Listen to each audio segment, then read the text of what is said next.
It's been a crazy, crazy time, y'all. 30 days to the deal. We are the #1 real estate driven community, and I am your host, Ben Humble. Today is day number 30. Okay, so what have we done in the last 30 days? Well, we've started with #1, we have a core understanding of what this business is. Our job here is that marketing plus sales equals revenue.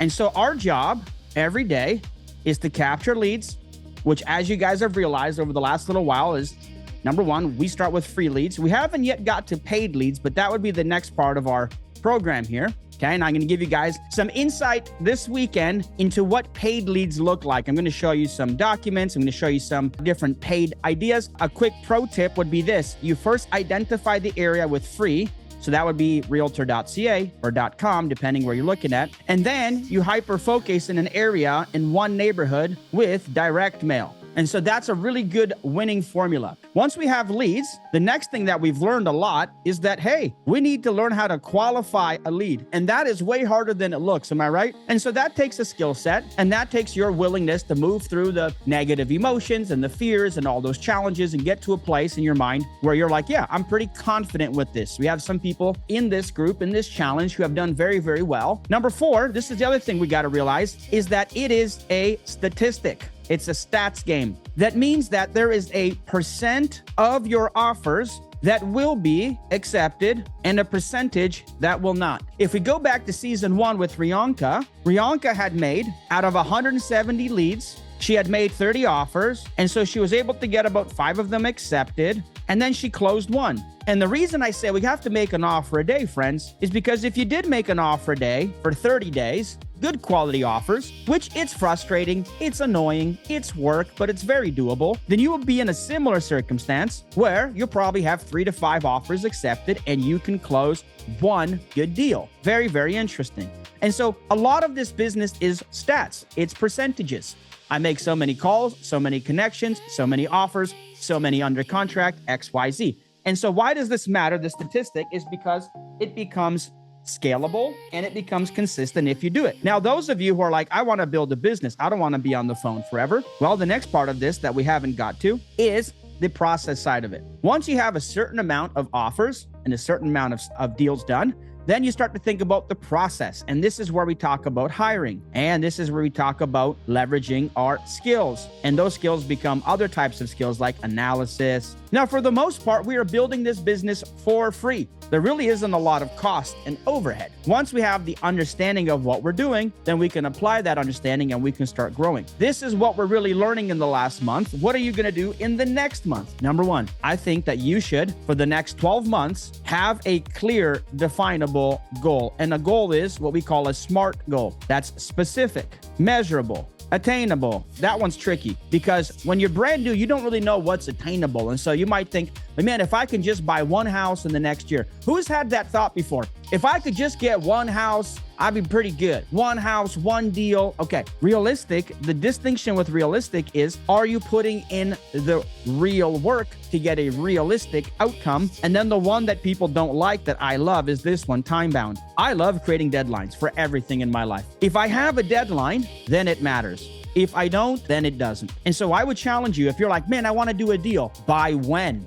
And so have a really smart, attainable, specific, measurable, time-bound, realistic goal. #2 is not just to work towards your goal, but it's this word right here that we don't like. It's track the results. It's one thing to make a weekend commitment and be like, I'm all in, let's go. It's another thing to track your results week over week when it's boring and hard and complicated. Like, in relation to this goal, are you making an offer every single day? And so it's okay if you take a moment off, just don't take a month off. That's the reality. And #3 is this: you have to become better. I've learned in the last little while that it's not a problem of working more. For me, what I've realized is that it's a problem that people just simply don't have a clear plan. It's one thing to track your activities. It's another thing to track your activities against a detailed plan that is organized and it's designed to help you win. And so whatever I teach you guys, like the Maple formula, is not a theory. It's a reality check of all the stuff I did that was wrong and then the stuff that I did that was right. And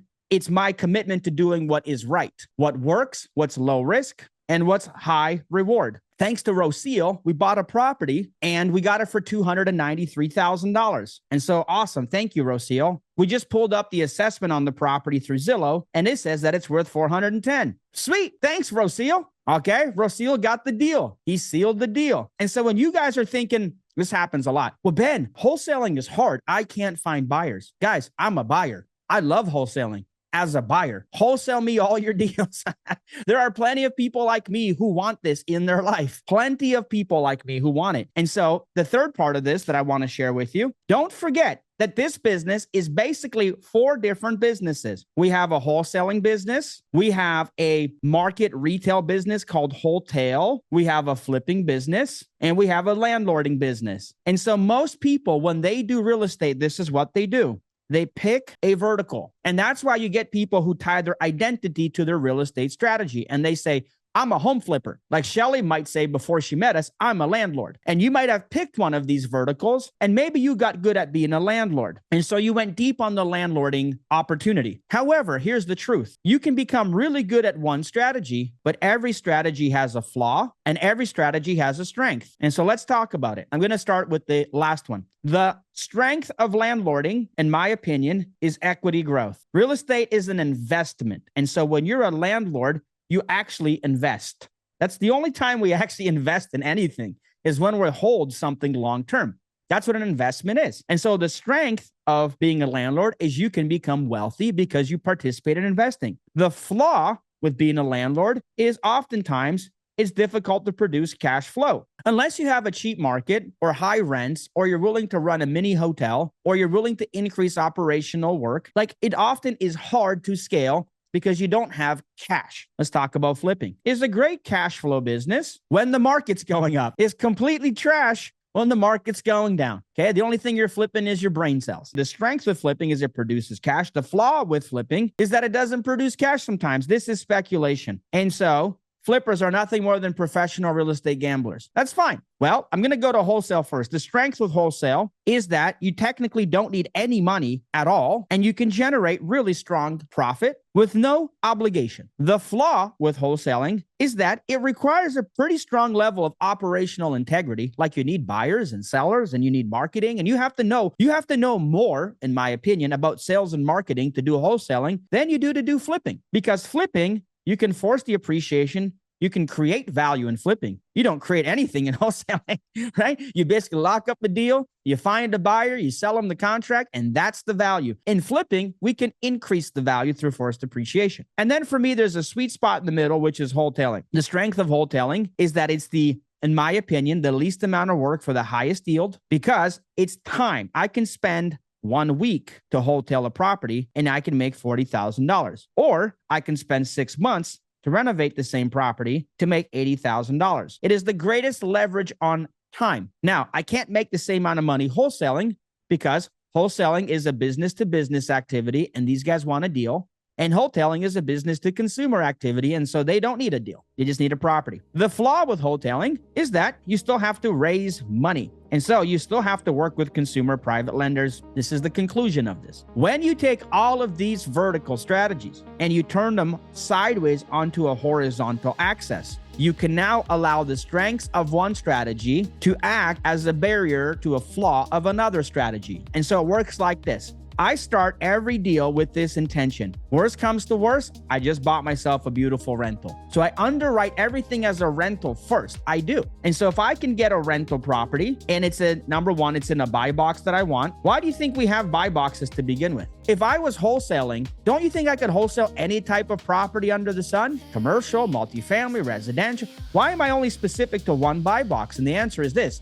It's the property that I want to own. That's it. That's the best reason we have a buy box. It's the kind of property I want to own. And so I start with lowering my risk, which is keeping a property long-term. Then here's what I do. Well, if they can make a good rental, why don't I also speculate with it? And to speculate with it, I ask this question. Is there room for forced appreciation? Can I buy something that needs some work where I can force up the value? And then I have 2 options, landlording or fixing and flipping. So I'll keep some as a rental. I'll fix and flip other ones. It's a beautiful thing. Well, if I can do that, why not just buy something that isn't a complete disaster that maybe another handyman or woman wants to take on a project themselves. And so I probably don't even need to do all this renovation if I can just get the property at the right price and put it back to the market. Sometimes I provide vendor take-back financing. That's a whole different thing, VTB here. And then if I'm doing all that anyways, why wouldn't I just lock up really good properties? Why wouldn't I talk to other business owners all the time and make a lot of friends? And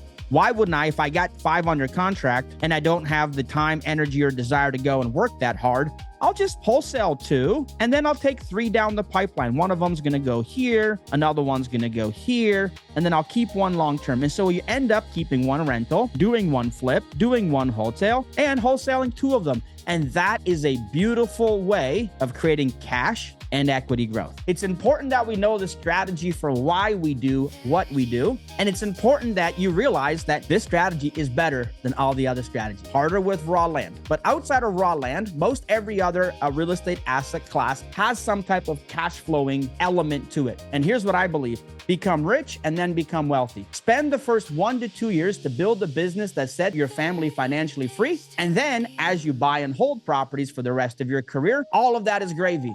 All of that is fun. Do it my way, follow the leader, do what I've done, and you will have a blessing on your hands, not a burden.